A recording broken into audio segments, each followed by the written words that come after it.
Chapter 3. The departure dawn broke over Venice in a wash of pale gold, the kind of thin, hesitant light that made the canals look like sheets of beaten metal. The Providence rocked gently at her moorings, her timbers groaning with the familiar complaint of an old ship waking to another day. Salt clung to everything, the air, the ropes, the men's coats, a fine crust that never truly left you once you'd lived at sea. The crew returned from shore leave in staggered groups, boots thudding on the damp planks of the quay. Some were bleary-eyed, some still humming tavern songs, but all were in good spirits. The smell of wine and wood smoke clung to them, mixing with the sharper sense of tar, brine, and wet rope. Captain Elias Hawthorne stood on the quarterdeck, watching them board. He breathed in the salt air, sharp, cold, alive, and felt the familiar tightening in his chest that came with the start of any voyage. Not fear. Not anxiety. Something closer to reverence. The Providence was an old ship, but she was true. Her hull bore scars from storms and stray cannon shot, but her lines were clean, her decks scrubbed, her brass polished. The refit he'd overseen in the spring had left her stronger than she'd been in years. New spars, fresh caulking, reinforced stays, and sails that still held the faint smell of the sailmaker's shop, canvas, oil, and salt. The sails were heavy things, some weighing hundreds of pounds when soaked. Even dry, they took teams of men to manage, but the crew handled them with the easy precision of long practice. 2 men to a sheet, 4 to a yard, boots braced against the damp deck as they hauled the canvas into place. Boatswain Rourke Callahan strode among them, barking orders with the confidence of a man who knew every rope and block by heart. Mind that line. Keep the slack clear. You want a snapped sheet talking your head off. The men obeyed without hesitation. They trusted Callahan. They trusted the ship. And they trusted Hawthorne most of all. Below deck, the capstan stood amidships like the ship's beating heart, a great round wooden drum with polished bars jutting from its top. When the order came to raise the anchor, 12 men stepped into place, hands gripping the bars, shoulders set. "Walk her round," Callahan shouted. The men leaned in, pushing in a slow, powerful circle. The capstan groaned, then turned, the anchor cable creaking through the hawse hole. Boots scraped against the damp planks.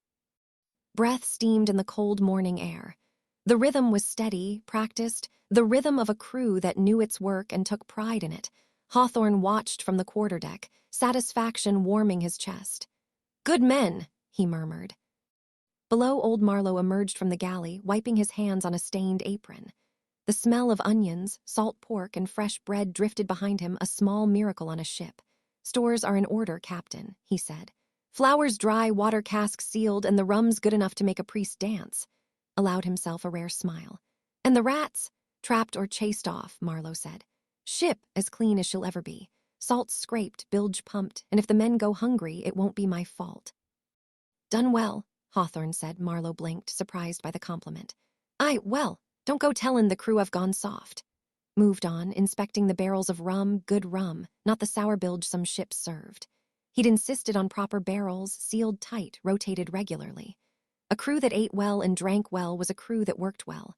On the main deck, First Mate Samuel Briggs and Navigator Thomas Ellery stood over the chart table, the morning light catching the edges of the parchment.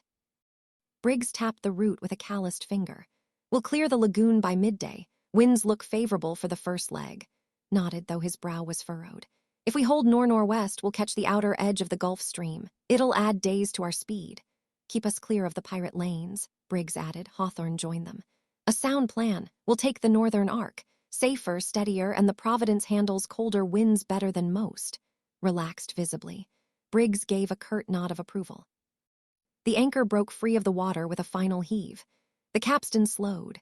The men stepped back, panting, wiping sweat from their brows despite the chill.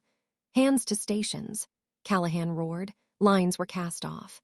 The sails unfurled with a thunderous snap, catching the morning breeze. The Providence shuddered, then surged forward, cutting through the salt-stained water with the confidence of a ship that had done this 1,000 times.